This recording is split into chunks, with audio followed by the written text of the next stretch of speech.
Scotty Elcon here with the fellas from Red On, Yella, Killa Fella. We've got Justin Meeks and Duane Graves.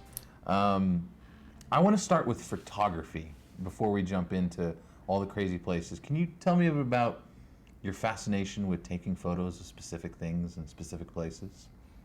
Well, I guess I could go into. I mean, one of my hobbies is taking photos of movie locations, and a lot of those made their way into the beginning of the film in West Texas. Just places that were famous, like Giant and Fandango and things like that. Just movies that I love, and so I sort of try to work them into the film.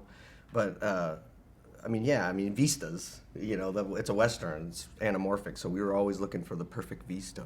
Mm-hmm. And he had been to West Texas several times too, so he had his favorite spots. So we just kind of went. We did the tour and went and collected all these vistas and put them in the beginning of the film. So. But instead of a 3-hour tour, it's like a 12 and a half all the way through. Yeah. Exactly. Well, that's just one part of the film, you know, and then of course the landscape has to change because they're traveling. Right.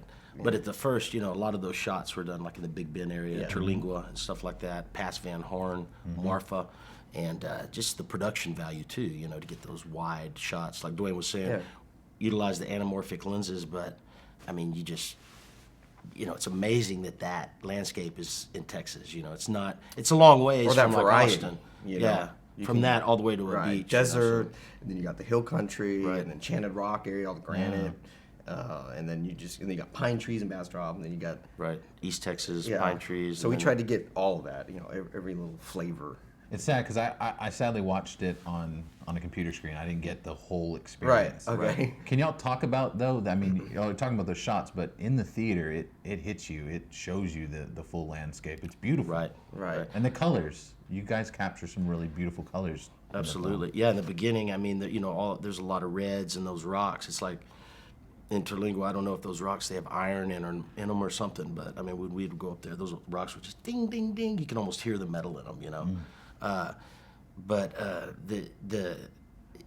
don't know. That was the most interesting thing, was just all the landscape that we had to go through, and we knew when we wrote the movie that it was going to be a road trip. It was going to be. There's no other way to film it. You know, we couldn't just film in one spot. You know, a movie going all the way across Texas, you know, around Austin, because. Just wouldn't work, you know. Yeah, so we'd have to promise the crew, you know, like we'd have to explain to them, like, you know, it's worth going here this extra day, you know, even though you're gonna have to drive and it's kind of a pain, but it will pay off, you know. So everybody had to sort of be on the journey with us, like, if we do this, then we will look a lot better.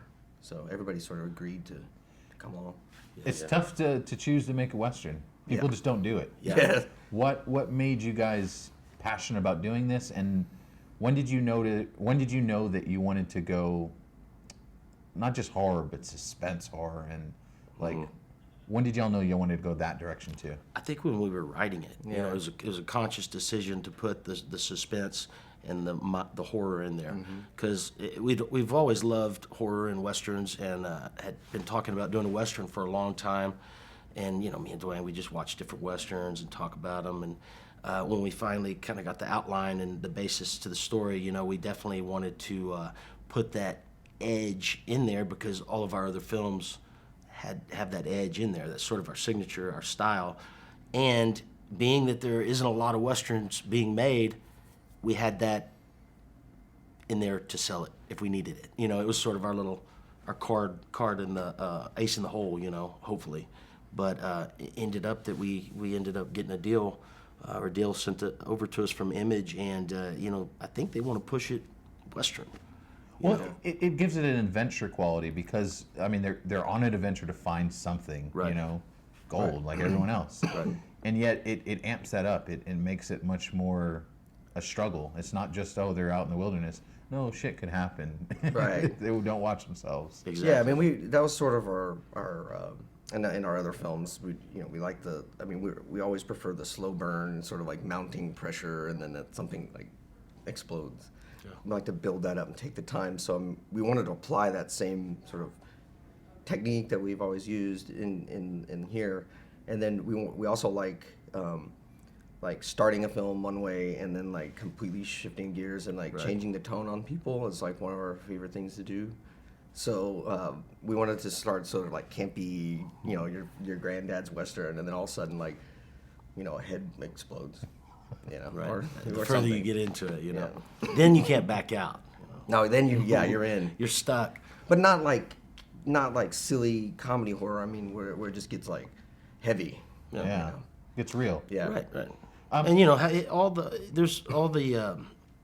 If you watch the movie, you got to watch it a couple times. There's so many things in there, but I mean, it all fits back together. The points connect. There's not really many blanks. We made a point to make sure that all those were filled in. But at the end, it just leaves you thinking. And we've always liked movies that when you watch a movie at the end, you want to watch it again immediately. And you start talking about it, and you start asking questions about it. And so you're still talking about it, So, I mean, we think we achieved that with this ending in our Western. Just giving it a few layers. Yeah. You can peel away at. How about the history element, the time frame, the period part about it? Well, we originally wrote it like in the 1840s, and it was much. It was more like during the days of the Alamo and Oh, wow. things.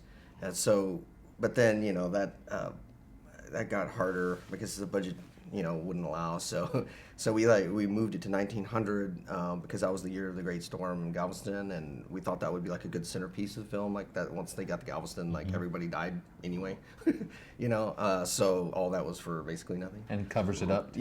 Yeah. And so that's not exactly what happens in our film, but that was like sort of the idea, was to incorporate the storm into it. And then also by moving to 1900, there's buildings that are still around that were there, and it's easier to shoot, and you can there can be like a wire in the sky, and that's not historically inaccurate. You don't have to like remove every single thing. But it is loosely based off Sam Bass and some of his travels and stuff. But which was still 1880s, so In 1900, it was closer to the telegraph and all that stuff, and it was easier for an outlaw to get caught. Now it's a big. Yeah, the technology was sort of rushing part of our around. story. That's when the Texas Rangers kind of took off and become who they Right, are. and also just like cars were on the verge, and Not far from there, yeah. phones, and all that was just like pretty new, and so they were staying away from the big cities, and they were kind of going off into the crevices, and that's where we pick them up. They're like, we're not going anywhere near that city because they have phones and apothecaries and stuff. Yeah, we're and going, lights. this way,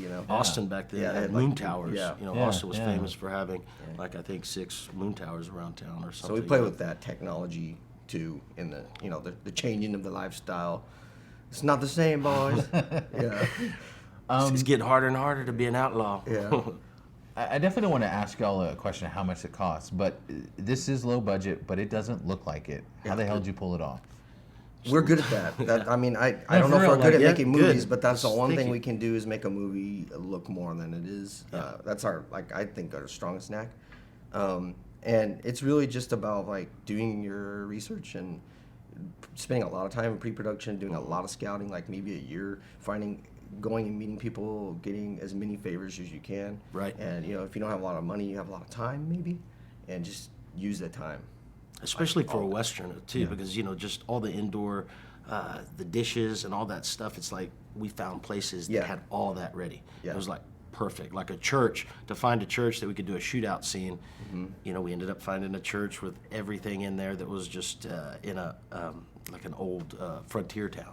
They worked great for us, So it's just taking that time and finding those places, and then we were ready. It really lowered the budget when Right. it came to production and stuff Really like a that. long pre. And a lot of in-kind, too. There was a lot of in-kind on this film, a lot of people that had land that let us go out there, really worked with a lot of people. And like I was talking to the cast, Duane and I, last night, and, everyone was paid, everyone was treated, according to like SAG rules and everything, but nobody was, just doing it for the money, People really stayed with it because they seemed like they enjoyed it. It was something Summer different, camp. and they believed in it. I mean, every single one of them believed in it, and we didn't have any guys walk or anything. And they still tell us that it was just one of the best experiences they had, and I know it wasn't easy. No. Because it was some long, long days and long nights, and then travel somewhere else, and People getting hurt, horses. I mean, Sure, it wasn't yeah, always fun.